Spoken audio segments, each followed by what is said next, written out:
Michel Foucault's theory of disciplinary power is about the rise of institutions in society and how they came to increasingly regulate our lives.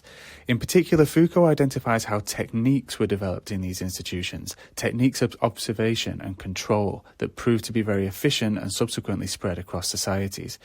Due in large part to the extensive levels of surveillance in today's societies, Foucault's theory has risen in popularity as it helps to explain the mechanisms by which surveillance equals power.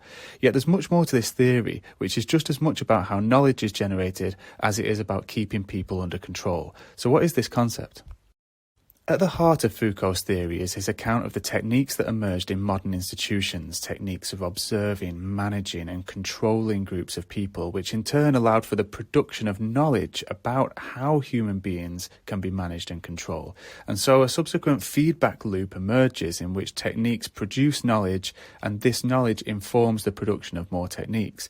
And over time, this proved to be the most efficient way of managing large groups of people. Or to put it another way, it became the dominant form of social power, what Foucault calls disciplinary power. But to properly understand this, it's necessary to look into the major historical shift that Foucault charted in many of his influential studies. A lot of Foucault's books chart the rise of institutions. In Madness and Civilization, Foucault outlined how madness was redefined in the early modern era, leading to the great confinement of people now classified as insane. Later, in The Birth of the Clinic, Foucault charts the concurrent rise of medical institutions and how they generate knowledge about the human body by objectifying it and subjecting it to new levels of scrutiny in what he called the medical gaze. These theories were then developed further when Foucault detailed the expansion of yet another set of institutions that increasingly confined human bodies and placed them under strict regulation and observation: prisons. And it's in this later work that Foucault fully develops his theory of disciplinary power. Foucault starts Discipline and Punish with an account of a man accused of committing regicide in 1757. Dragged through the streets, this man was brutally tortured, ripped apart and hung for his crime while an audience watched. After describing this in all its horror, Foucault then immediately describes the daily routine of a prisoner in 1837. He must get up at 6 a.m, wash, put on a uniform, go into a courtyard to work, etc., etc.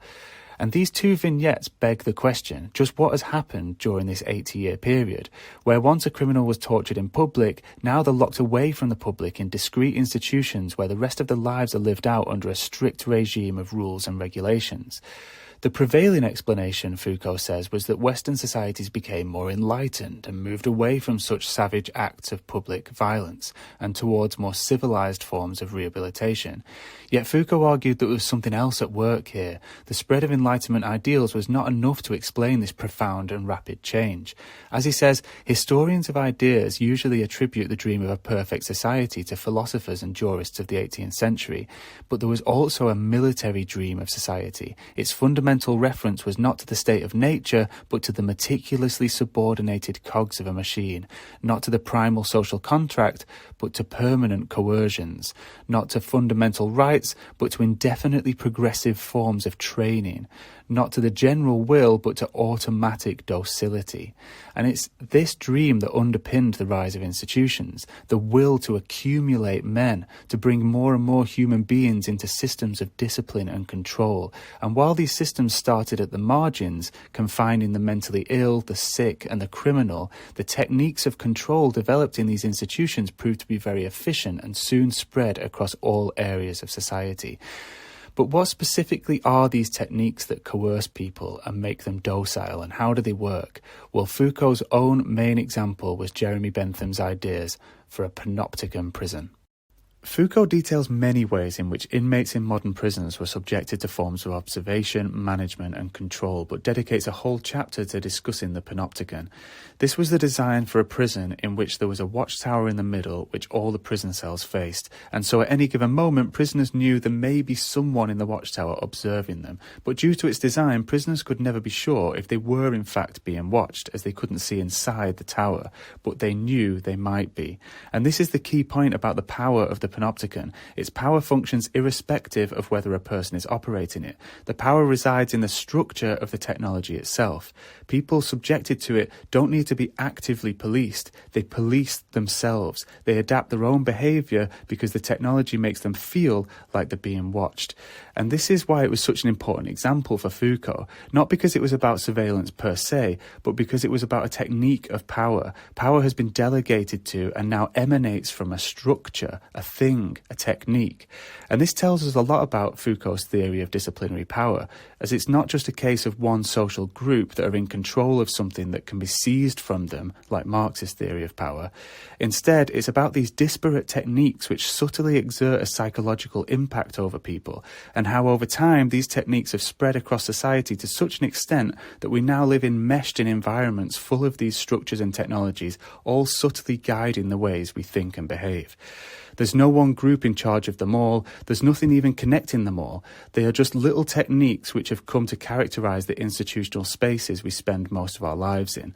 From schools and universities to factories, hospitals and offices, we spend most of our lives around techniques that discipline us, things that structure our daily movements and make them more visible for scrutiny.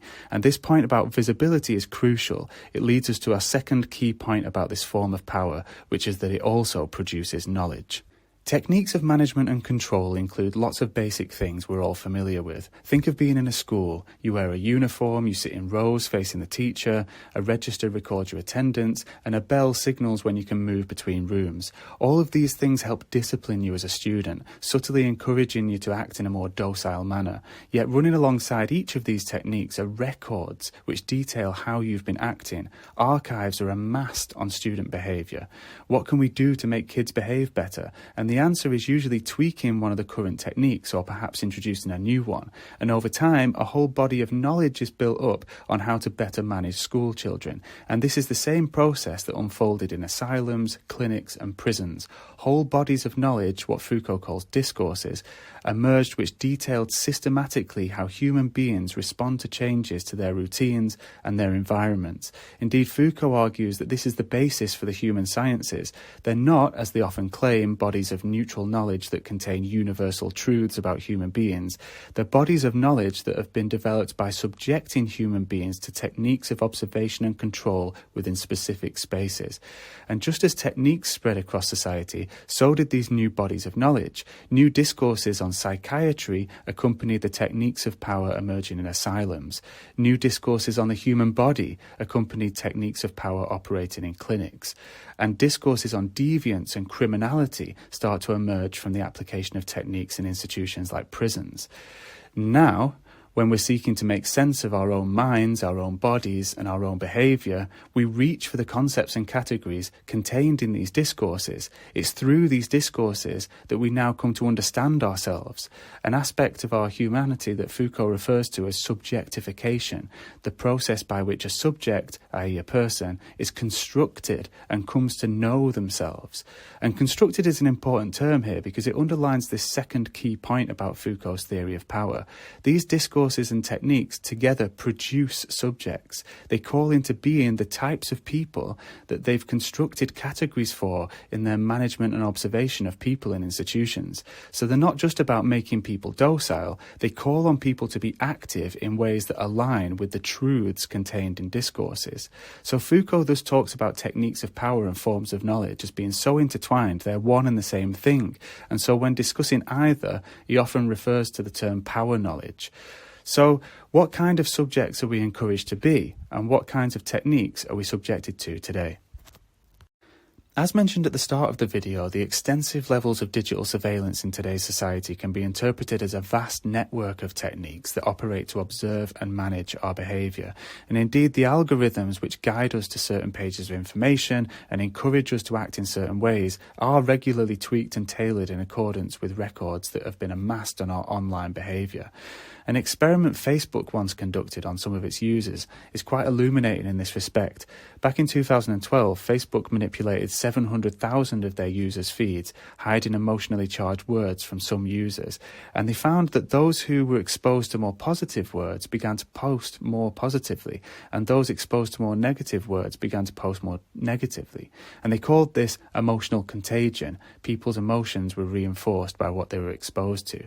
But I think this is a small but powerful example of how techniques of disciplinary power operate in the digital age. We don't have to be confined within the walls of an institution when our lives mostly play out within these algorithmic structures that similarly make some actions more feasible for us than others. We're every day being subtly guided by these structures, which in turn produce knowledge on how we respond to particular changes in our environments. And the cumulative effect of all this is the production of new discourses, and not just some of the obvious and scary things like predictive analytics that are informing everything from policing to finance these days, but also more profound guidance on how to be your best self, which usually involves vocations where you create content, produce data, and leave digital footprints necessary for the further expansion of disciplinary power in the digital age. You're called upon to be a digital subject, whether as an influencer, a streamer, or even a scroller. You're called on to understand and express yourself through the construction and maintenance of a digital persona. And just like in Bentham's panopticon, we police our own digital selves. We adapt our behaviour for likes and comments. So what exactly can we do about disciplinary power? Are we all trapped in a giant digital panopticon? Well, Foucault wasn't all doom and gloom when it came to disciplinary power. His theory locates power in these diffuse techniques around us, and while this complicates the Marx-inspired efforts to seize control of society via the means of production, it offers another model for resistance.